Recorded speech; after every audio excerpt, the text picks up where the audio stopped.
প্লাবন পরিস্থিতি নিয়ে খোঁজ খবর মুখ্যমন্ত্রীর নির্দেশে বৈঠক মুখ্য সচিবের, প্লাবিত এলাকায় জেলা শাসকের সঙ্গে বৈঠক।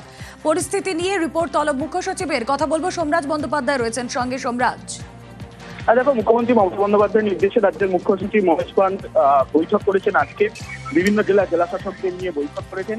বিশেষ করে ডিভিসি জলাধার থেকে জল ছাড়ার ফলে এলাকাগুলির কি পরিস্থিতি তুমি জানো যে ইতিমধ্যেই গতকালই রাজ্যের মুখ্য সচিব নির্দেশ দিয়েছিলেন যে 3টি জেলায় টিম পাঠানো হবে।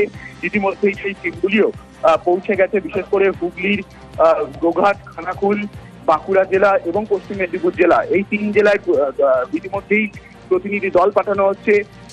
সচিব পর্যায়ের আধিকারিকদের পাঠানো হয়েছে এবং তার পাশাপাশি আজও ফের রাজ্যের মুখ্য সচিব মনোজ পান্ত দুপুর 12টা থেকে বৈঠক করেন বিভিন্ন জেলা শাসকদের নিয়ে। সেই বৈঠকেই প্লাবন পরিস্থিতি নিয়ে বিস্তারিত রিপোর্ট নেন বলেই নবান্ন সূত্রে খবর। বেশ।